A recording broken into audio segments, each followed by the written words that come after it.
فرحان منہاج کا سلام ہو۔ آج کے ولاگ میں ڈسکس کریں گے انجینئر محمد علی مرزا نے اپنے خطابات میں اور اپنے اسٹائل کے ساتھ نوجوانوں کو جو انسپائر کیا تھا اس کا نقصان کیا ہوا ہے۔ اس کا نقصان یہ ہوا ہے کہ جو چیت علماء کرام ہے جنہوں نے اپنی زندگی حصول علم میں گزار دی، حصول حدیث میں گزار دی، جو حدیث مبارکہ کے حوالے سے مستند مانے جاتے تھے، جنہوں نے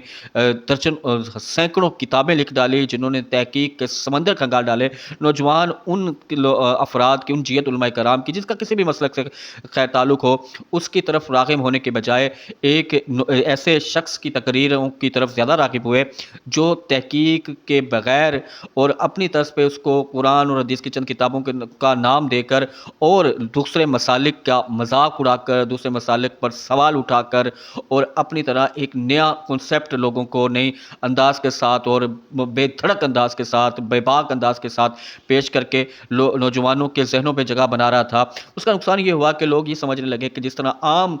سپیکرز ہوتے ہیں مختلف امور پر رائے دے دیتے ہیں، جیسے سیاست پر رائے دے دیتے ہیں، سیاسی جماعتوں پر رائے دے دیتے ہیں، اسی طرح علماء کوئی بھی آ کر قرآن ممبر رسول پر بیٹھ کر قرآن پاک اور حدیث کی چند کتابیں سامنے رکھ کر نبی پاک صلی اللہ علیہ وسلم کی اہل بیت پر، نبی پاک صلی اللہ علیہ وسلم کے صحابہ کرام پر، نبی پاک صلی اللہ علیہ وسلم سے کے بعد صحابہ کرام، اہل بیت کے بعد آنے والے اولیاء کرام پر،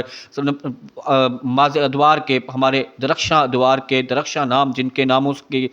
نسبت سے لوگ اپنے آپ کو سنوارتے ہیں، ان تمام کے بارے میں جب رائے دینی ہے تو اسی طرح بے دھڑک رائے دینی ہے جس طرح ایک سیاسی رہنما کے حوالے سے بے دھڑک رائے دے دی جاتی ہے۔ اولیاء کرام کا پاکستان، دیکھیں ہم جس خطے میں رہتے ہیں، ہم جس ریاست میں رہتے ہیں، اگر ہم دیکھیں ہماری نیچرلی اگر ہماری رویوں کے اندر دیکھیں تو ہم اپنے والد سے، دادا کی، پھر کسی بزرگ کی عزت اور احترام اور ادب کرتے ہیں، یعنی کہ ہماری رویے میں یہ شامل ہے، ہماری تربیت میں یہ شامل ہے، ہماری نیچر میں یہ شامل ہے کہ ہم بزرگ شخص کا احترام کرتے ہیں۔ کوئی بزرگ اور بوڑھا شخص آ رہا ہو تو ہم اپنی جگہ چھوڑ دیتے ہیں، بزرگ اور بوڑھے شخص کو ہم پیرٹی دیتے ہیں کہ وہ پہلے اپنا کام کرے۔ یہ ہمارے ہاں ہماری نیچر میں ہے اور ہم اس کو عبادت سمجھ کے کرتے ہیں اور عقیدت سمجھ کے کرتے ہیں، یعنی کہ جس نسل میں، جس معاشرے میں ادب کا تعلق یہ ہو کہ وہ اپنے معاشرے میں رہنے والے بزرگ اور سفید ریش داڑھی والے کا احترام کرتا ہو، بزرگ کا احترام کرتا ہو، عالم کا احترام کرتا ہو، اور جو پیر و عظام کا احترام کرتا ہو، وہ اہل استاد کا احترام کرتا ہو، یعنی وہاں احترام کا سبق سکھایا جاتا ہو، تو اس معاشرے میں ایک شخص آ کر اسی نوجوانوں میں جن کی تربیت، جن کی نیچر اور رویے میں احترام تھا، اس کے نیچر اور رویے کے برخلاف انہیں بے دھڑک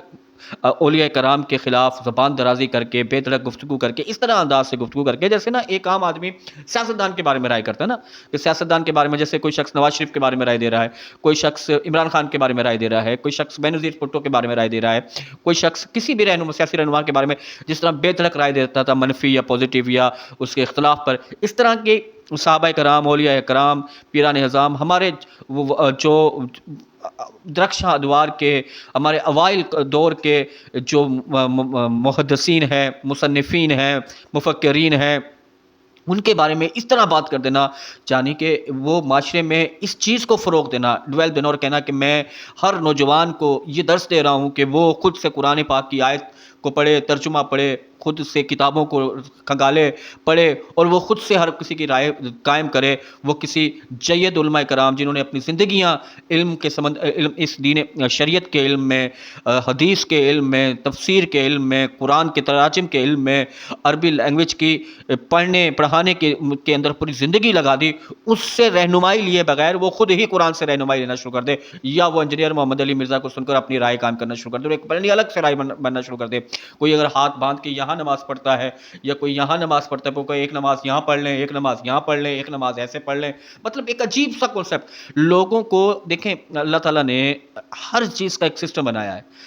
اگر اللہ تعالیٰ دین شریعت میں مختلف فقہ بنے ہیں، مختلف اسکول آف تھاٹس بنے ہیں، تو وہ اگر آپ کسی بھی اسکول آف تھاٹ میں ہیں تو اب ایسا نہیں ہو سکتا کہ آپ ایک دن اس اسکول آف تھاٹ کو،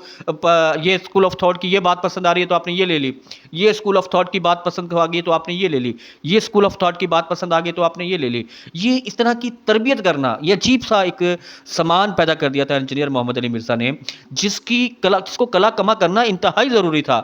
یہ طریقہ تو غلط تھا، یہ طریقے کو آپ غلط کہہ سکتے ہیں، اس پہ اعتراض چڑھ سکتے ہیں کہ انہیں جیل میں قید کر دیا جائے، ان پہ فتوے لگا دیے جائیں، لیکن اس شخص کو کیسی نہ کسی نے تو روکنا تھا نا۔ ہر تیسرے دن اپنی مشہوری کے لیے کسی کے اوپر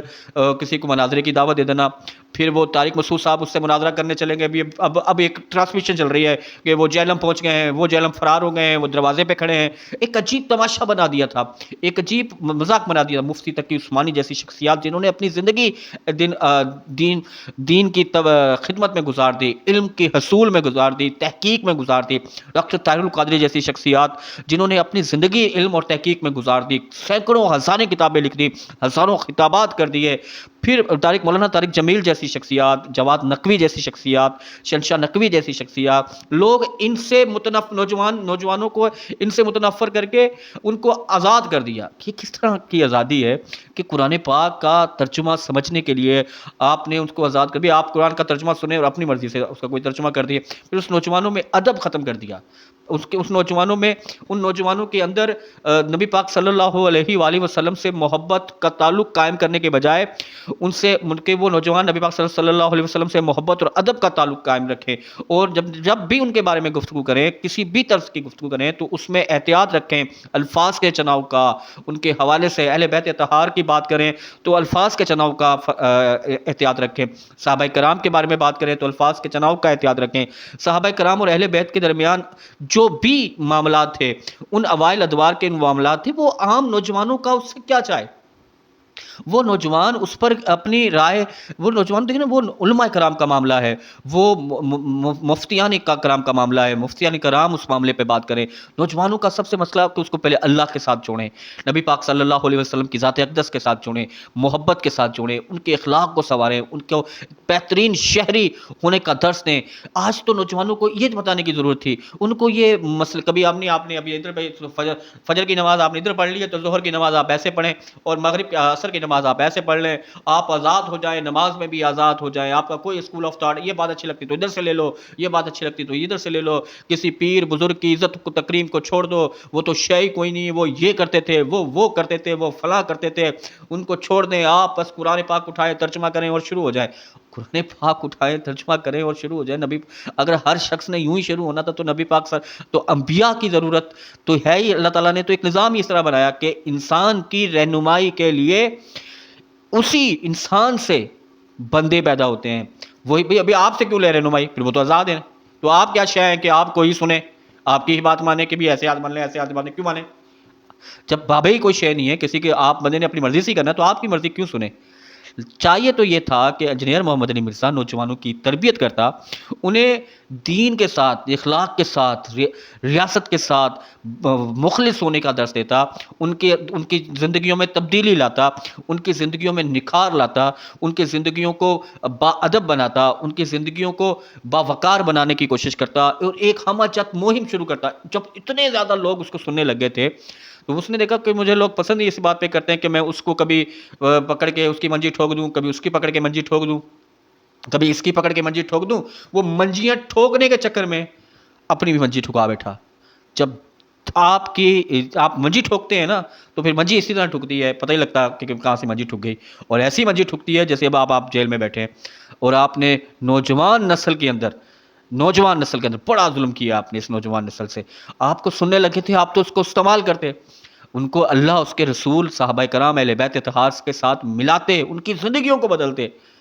جیسے مفتی تقی عثمانی نے بدلی، جیسے ڈاکٹر طاہر القادری نے بدلی، جیسے مولانا طارق جمیل نے بدلی، ہر مکتب فکر کے، ہر جیت علماء کرام۔ میری نصیحت یہ ہے کہ آپ کو وقت ملے تو آپ جس کو سنتے ہیں اس کو متواتر سنتے جائیں، کوئی بھی آپ کو پسند آئے اس کو سنیں، جہاں جو آپ کے اندر ادب کو ختم کر رہا ہو، کوئی بھی ہو، وہ پھر جو آپ کو ادب کے بغیر کوئی ایک درس دے رہا ہو اس کو چھوڑ دیں۔ دین ہے ہی سارا ادب، ادب کے بغیر یہ دین نہیں ہے۔ دین ادب سے شروع ہوتا ہے، جب تک آپ ادب نہیں کریں گے، دیکھیں نا، آپ کو نماز پڑھانا ہے، نبی اللہ تعالیٰ نے کیا خوبصورت نظام بنایا ہے، نماز پڑھنی ہے آپ نے، وضو کریں، ادب ہے، عبادت اللہ اپنے پاس بلانے کا، کپڑے صاف ہوں، ادب کا ایک ذریعہ ہے، کپڑے صاف ہوں، کوئی چیز گندگی نہ ہو، جہاں اللہ کی عبادت کرنے جائیں وہ جگہ صاف ہو، وہ ایریا صاف ہو، پاک ہو، اور یہ ادب کا تقاضے ہیں۔ تو ادب کے بغیر جو آپ کو درس دے اسے چھوڑ دیں۔ انجینئر محمد علی مرزا نے نوجوانوں سے ادب ختم کرنے کا جو گناہ کیا ہے اسے اس کی سزا ضرور ملے گی۔